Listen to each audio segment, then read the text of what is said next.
Have you guys ever thought about how fragile a football transfer actually is? We see the here we go to it, we see the player holding the shirt, everyone's happy, it looks so simple. But behind the scenes, it's chaotic. You need agreements between two clubs who hate each other. You need agents taking their cuts. You need lawyers, accountants, medical teams. It is just a house of cards. And sometimes that house of cards just collapses, not because of money or because the players say no, but just because of pure stupid bad luck. Today I want to talk about the deals that were done. Practically signed, filled and delivered until the universe decided to intervene. We're talking about volcanoes, broken fax machines, missing a deadline by literal seconds. So, let's get into it.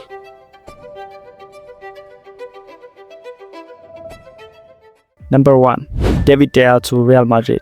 It is summer 2015. David De Gea is easily the best keeper in the Premier League at Manchester United. Real Madrid wants him and he wants Real Madrid. It is a dream move, right? Returning home to Spain. The deal is complicated. Keylor Navas is supposed to go the other way to Man United. It drags on until the very last day of the window in Spain. Everything is agreed, the contracts are drawn up. But I still can't believe this is real. Manchester United apparently had issues with their fax machine. Yeah, a fax machine in 2015. They sent the documents over to Madrid, but they arrived 2 minutes after the Spanish deadline closed. 2 minutes. Real Madrid tried to appeal to FIFA, but the rules are the rules. They had to awkwardly stay in Manchester and Keylor Navas had to stay in Madrid, all because of the outdated office equipment. But if you think 2 minutes is bad, what about 14 seconds? This is just heartbreaking. 2017. Leicester City just won the league a year before. They are flying. They agreed to a massive £22 million deal for the Sporting Lisbon captain Adrien Silva. It is a deadline, it's a rush. They push the button to submit the paperwork to FIFA's transfer matching system. The window closes and the confirmation comes back. They miss the deadline by 14 seconds. Imagine that 14 seconds. You can't even tie your shoes in 14 seconds. Because of that delay, Silva was legally owned by Leicester, but he wasn't allowed to play football for 4 months until the next window opened. It completely ruined his rhythm and his time at the club was a disaster. Technology failing is one thing, but what happens when a literal act of nature stops a transfer? This is probably the biggest what if in the Premier League history. Robert Lewandowski to Blackburn Rovers. Robert Lewandowski, one of the greatest strikers of our generation. Back in 2010, he was playing for Lech Poznan in Poland. He wasn't a global superstar yet. And the ball's in the back of the net again! The manager of Blackburn Rovers spotted him and they agreed on a fee of about £4 million. It was then Lewandowski was booked on a flight to England to see the training ground and sign the papers. But in April 2010, a volcano in Iceland with a name I cannot pronounce, here you have the name, erupted. It sent this massive ash cloud over Europe.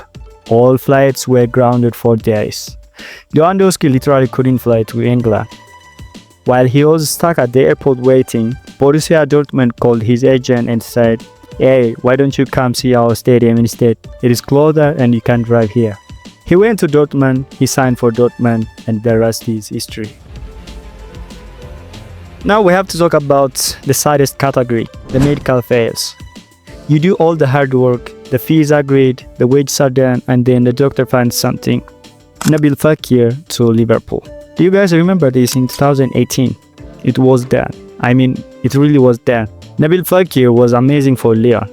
Liverpool agreed to pay £53 million. Fekir actually flew to Liverpool, he did his interview with the club TV channel and photos were taken. Then he goes for a medical scan. Liverpool's doctors look at his knee and they see an old ligament issue. They got scared and they thought his knee was a ticking time bomb. At the very last second, Liverpool tried to lower the price because of the knee. Lyon got offended and pulled the plug. The deal collapsed. Fekir ended up going to Real Betis for way less money a year later. It's really sad for him. But sometimes the injury happens during the transfer process. This one is brutal. Ruud van Nistelrooy to Manchester United.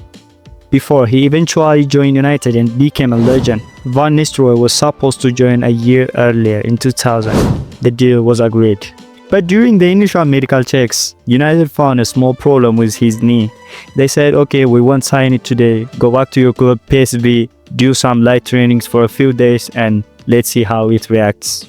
So Ruud goes back to PSV training and I kid you not, in the very first training session back with cameras watching, he jumps for a header, lands awkwardly and completely tears his ACL. The transfer was cancelled instantly. He had to spend a whole year recovering before United finally bought him. Let's finish with some recent ones. Sometimes it's not the bad luck, it's just the incompetence that feels like a bad luck for the player. This is January 2023. Hakim Ziyech is desperate to leave Chelsea. He's sitting in the PSG offices in Paris waiting to sign.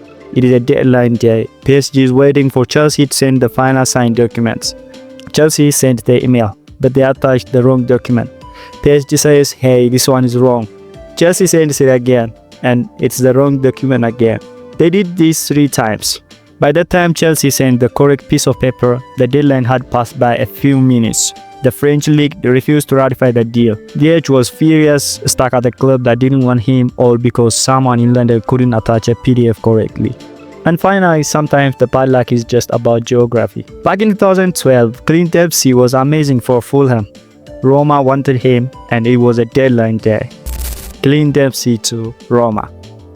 Fulham agrees to the fee. Clint Dempsey is excited. He gets ready to fly to Rome. But suddenly the deal stalls. Why? Because Clint Dempsey's agent was in San Francisco, the Roma directors were in Italy, and the Fulham directors were in London. Nobody realized the time difference. By the time the agent in California woke up to sign off on the final paperwork, the transfer window in Italy had closed 2 hours earlier. The deal died because nobody checked their watch. See what I mean? It's a fragile business.